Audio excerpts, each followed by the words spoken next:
కృపని మీదకి రావాలంటే, దేవుని ప్రభావం మీదకి రావాలంటే, పోయిన ప్రభావం వారి దగ్గరికి వచ్చింది, పోయిన మనస్సు వారి దగ్గరికి వచ్చింది. ఇప్పుడు ప్రభావంతో నింపబడ్డారు. యెహోవా బలమైన హస్తము భూమి మీదకి వచ్చింది, ప్రజల మధ్యకి వచ్చింది.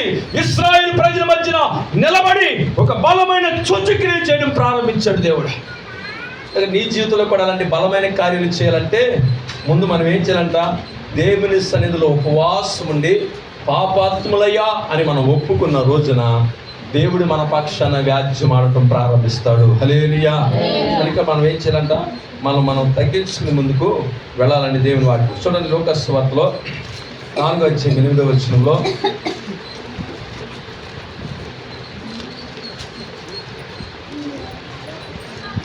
లూకా సువార్త 4:8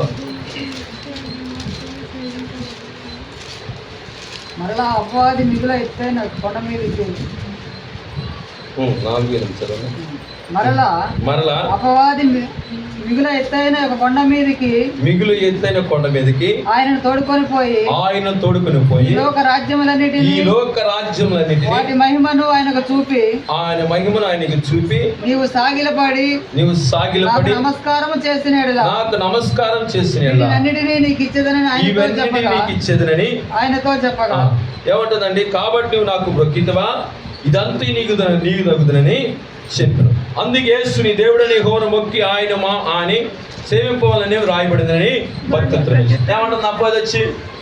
అపోదొచ్చి ఏమంటుంది? ఏమంటే దేవుని సృష్టికర్తను దేవుని దగ్గరికి వచ్చి అంటుంది ఏమని చేస్తా? కాబట్టి నీవు నాకు మొక్కితవా, ఇదంతా నీ దగ్గర చెప్పాను. ఏమంట? ఏదైందంట? లోకమంతా చూపించి నాకు మొక్కితే ఇదంతా నీకు అవుతుంది. ఇప్పుడు యేసు ప్రభువారు మొక్కాడంటావా? యేసు ప్రభువారు సాగిలు పడితే యేసు ప్రభువారిలో ప్రభావం ఉండేదంటావా? దేవుని అభిషేకం ఉండేదంటావా? ప్రభావంతో ప్రజలను బ్రతికించేవాడంటావా? అంటే ఏం చేశాడు? ప్రభావాన్ని అలా పెట్టి ప్రభావాన్ని పోగొడుతున్నా, దేవుని మనస్సాన్ని, దేవుని ప్రభావాన్ని పోగొడుతున్న వచ్చిన సాతానుతో నింపబడి ప్రభావం తన సాతానా, నీవు నీ దేవుడైన యెహోవాను మాత్రమే మొక్కాలి, ఆయన మాత్రమే నువ్వు సేవించాలి. నీ హృదయంలో కూడా దేవుని మొక్కాలనుకున్నది, దేవుని ఆరాధించాలనుకున్నప్పుడు, దేవుని స్తుతించాలనుకున్నప్పుడు అపవాది రకరకాల ఆలోచనలతో రకరకాల వేషాలతో వచ్చినప్పుడు ఏమి చెప్పాలా? సాతానా, నీ దేవుడనే యెహోవాను మాత్రమే నువ్వు మొక్కాలి అని గద్దిస్తే మన దగ్గర నుంచి పోతుంది. నువ్వు అలా గద్దించకపోతే నీలో ఉన్న ప్రభావాన్ని పాడు చేస్తుంది. ఇప్పుడు యేసు ప్రభువులో ఉన్న ప్రభావాన్ని పాడు చేయడానికి అది కుయుక్తితో వచ్చింది, కృతంత్రాలతో వచ్చింది.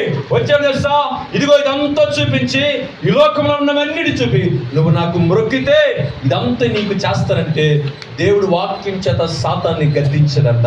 ఈరోజు నీవు కూడా నీ హృదయంలో రేగుతున్న ఆశలు, కోరికలు, నీకు వ్యతిరేకంగా పనిచేస్తున్న ప్రతి దానిని వాక్యం చేత గద్దించాలి. వాక్యం చేత హెచ్చరిక చేస్తే అప్పుడు నీలో ఉన్న ప్రభావం మరింత ఏడంతల ఆత్మతో దేవుడు నింపుతాడు. కనుక దేవుణ్ణే పాడు చేయాలని వచ్చింది అది. మనం ఏ పాటి వారం అండి? సృష్టికర్తని దేవుణ్ణే ప్రభావం లేకుండా చేయాలనుకుంది. ఆయన దాని పాదాల కింద పడేయాలనుకుంది. ఆయన తన ప్రభావంతో నింపబడి ఏం చేస్తే తెలుసా? గద్దించగా అది విడిచిపోయింది. హల్లెలూయా. ఈరోజు నువ్వు కూడా ప్రార్థనలో గద్దించు, విశ్వాసంతో గద్దించు, దేవుని వాక్యం చేత గద్దించు. ఆయన తెలుసా? గద్దించండి, మీ దగ్గర నుంచి అపవాదైన సాతాను పారిపోతాను. గద్దించకుండా మౌనంగా ఉంటే వెళ్ళదు. మనం గద్దిస్తేనే కదా పిల్లడు మన అనుపు తిరిగేది, గద్దిస్తేనే కదా ఇంట్లో బిడ్డలు మన మాట వినేది. గద్దించాలి. సాతాను కూడా వాక్యం చేత నువ్వు గద్దించి దేవుని వైపు తిప్పితే దేవుడు ప్రభావంతో ప్రతిరోజు నింపుతాడండి. ఒక్క ఆదివారమే ప్రభావం రాదు, ఒక్క ఆదివారమే ప్రభావం కాదు, ప్రతిరోజు నువ్వు ప్రభావంతో నింపబడాలి. ప్రతి క్షణము దేవుని వాక్యం నీ హృదయంలో మెదలాలి. వేళ్లకు కన్నీరెప్పలకు బాస్కి వెళ్ళే దాన్ని ధరించుకుని నెమరు వేస్తూ ఉండాలి దేవుని వాక్యాన్ని. ఏదో చూడండి, ఆహారం తినొచ్చి పడుకుని ఏం చేసిన కమ్మగా నవరేస్తూ ఉంటుంది. లోపల దాన్ని బయటికి తీసుకుని తీసి నవరేసి మెత్తగా చేసుకుని లోపలకు గుండెకి స్వేచ్ఛగా ఉంటుంది. దాన్ని కొన్ని కాలం బ్రతికిద్దానంట మెత్తగా నవరేస్తాను. మనం ఏం అన్నం తినంగానే మంచి తిడుతుందనుకో నవ్వులేదు లేదు మెంగటమే. లోపలికి వెళ్ళి గుండె ఏం చేసి తెలుసా? కొంతకాలానికి ఏమైందంటే వీక్ అయిందమ్మా, కొలెస్ట్రాల్ పెరిగినాయి అమ్మా అదేనా, అంటే రక్తం ఏనా గుండె వాల్స్ కొంచెం డ్యామేజ్ అయిందమ్మా. డాక్టర్ అయిపోయింది ఎందుకన్నా నవలకు పోవడం వల్లే. నవలుడి జాతకం మెత్తగా అన్నం వండుకో, మెత్తగా అన్నం వండుకుని కాస్త కలుపుకుని తిన్నాం అనుకో, అప్పుడు ఏం చేద్దా లోపల గుండు కూడా సేపు, ఎందుకంటే 24 గంటలు అది పని చేయాలి కదా. కొంతమంది పడుకున్నా కూడా పక్కన పెట్టి వేస్తా అంటారు. లోపల గుండె ఏం చేసింది, 24 గంటలు రెస్ట్ కావాలి దానికి, నైట్ టైం దానికి